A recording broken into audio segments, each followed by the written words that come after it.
আসসালামু আলাইকুম ভিউয়ার্স, আশা করছি সবাই ভালো আছেন। আমি আবার একটি রেসিপি নিয়ে আপনাদের সামনে হাজির হয়েছি। আজ আমি সেদ্ধ আলু পকোড়া করে দেখাবো। এই সেদ্ধ আলু পকোড়া খেতে খুবই মজা এবং টেস্টি। তো চলুন দেখে নিই এই সেদ্ধ আলু পকোড়া কিভাবে করা যায়। প্রথমত আমি এখানে নিয়েছি পেঁয়াজ কুচি 1 কাপ। এবার দিয়ে দেবো 4-5টে কাঁচা লঙ্কা কুচি করে কেটে নিয়েছি। এবার দিয়ে দেবো স্বাদ মতো লবণ। এবার লঙ্কা, পেঁয়াজ কুচি আর লবণটা ভালো করে হাত দিয়ে চটকে নেব।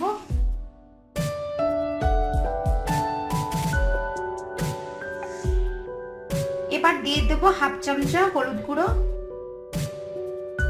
এরপর দিয়ে দেবো 1/2 চামচা শুকনো লঙ্কা গুঁড়ো। এরপর দিয়ে দেবো ধনে, জিরে, গোলমরিচের গুঁড়ো মশলা 1/2 চামচা। এবার দিয়ে দেবো আদা রসুন বাটা 1 চামচা। সব উপকরণ আবারও ভালো করে মিক্স করে নেব। আমি 3টে আলু সেদ্ধ করে ঠান্ডা করে নিয়েছি। দিয়ে দিচ্ছি সেদ্ধ আলু। সেদ্ধ আলুটা আধা ভাঙা করে ভাঙবো, একদম ম্যাশ করে দেব না।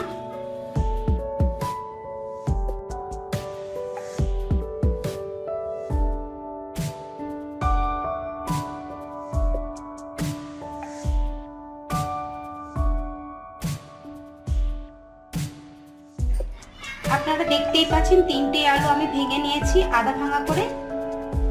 একেবারে ম্যাশ করা যাবে না। সব উপকরণ আমি এক সাইডে সরিয়ে রেখে দিচ্ছি। আমি এখানে একটা বড় মিক্সিং বোল নিয়েছি। এবার নিয়ে নিচ্ছি একটা ছাঁকনি। আমি 1 কাপ বেসন চেলে নেব। বেসনে অনেক রকমের ময়লা থাকতে পারে, তাই আমি একটা চালনি দিয়ে চেলে নিচ্ছি। এই যে অবশিষ্ট এই দানাগুলো ফেলে দেব। আমি এখানে 1 কাপ ময়দা নিয়েছি, ময়দাটাকেও চেলে নিচ্ছি।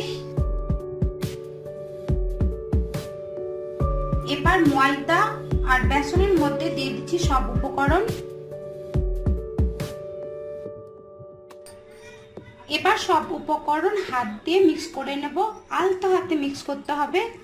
এই কাজটা খুব সাবধানে করতে হবে যেন আলুগুলো একদম পুরো ভর্তা ভর্তা না হয়ে যায়।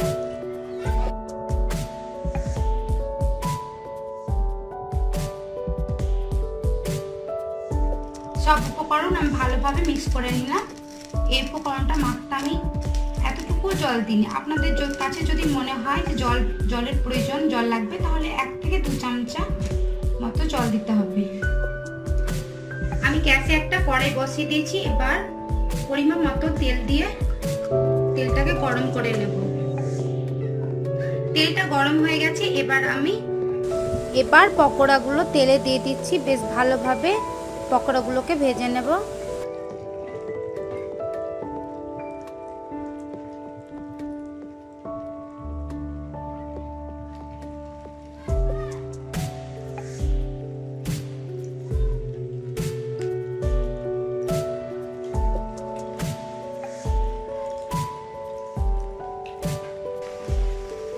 উল্টে পাল্টে আমি ভেজে নেব।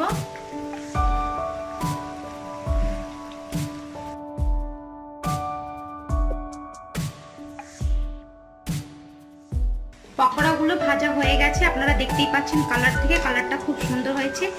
এবার আমি পকোড়াগুলো উঠিয়ে নিচ্ছি কিচেন টিস্যুর উপরে। এরকম করে সব পকোড়াগুলো আমি ভেজে নেব।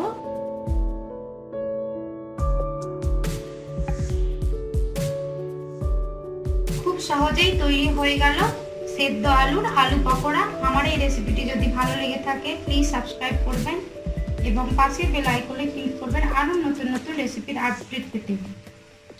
এই রেসিপিটি বাড়িতে অবশ্যই ট্রাই করে দেখবেন কেমন হয়েছে এবং আমাকে কমেন্ট বক্সে কমেন্ট করে জানাবেন।